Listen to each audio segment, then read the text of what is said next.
Assalamu alaikum wa rahmatullahi wa barakatuhu. Awo, ni ta corona virus. Oh, ni corona na shiga uku.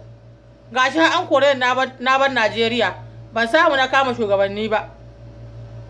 Kuma azzalumai ne su. Suna tusa jama'a da yawa a cikin Najeriya nan. Ya kamata a ce na ɗauki hukunci akan shugabanni. Talakoki kwantar da hankalin talakoki kwantar da hankalin ku ban kama kowa ni ba ruwan talaka ko guda. Talakoki ba an Allah na. Me zan yi da talakoki inda ke fama da manya shugabanni masu siyasa wanda ba su taimaka wa duniya sai a maka alƙawari za a maka kaza ba a yi ba. Ni corona dan su kawai zo duniya ga baki daya. To albashirinku na sa an bude Madina, na sa an bude Jidda, na sa an bude Makka, na sa an bude Riyadh.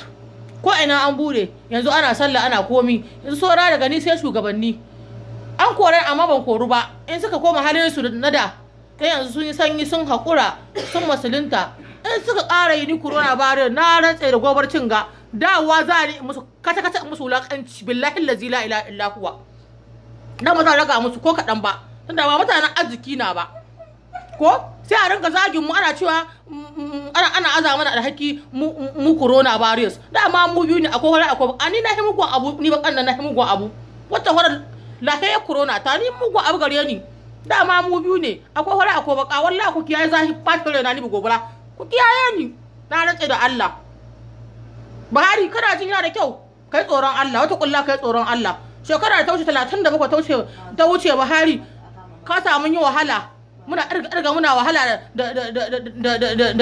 da jikoki da ɗiya to yanzu wannan karan ba a yi ba yawa ka sauka ka ba mu wuri mu hau in ba ka iya sauka ba doli an ce corona an ce ebola ya ƙara a cikin kan Allah ya yarda da albarkacin annabi Muhammadu an ga maka sallallahu alaihi wasallam a hirdinka wallahi Buhari kul in ga maka ka gan nan ni wallahi ba ni wasa da mutum na rantse da Allah Najeriya ta muta ni bu gobura in ga maka tun zaman da aka yakin Badar ma an san ni yawa kul haka za a yi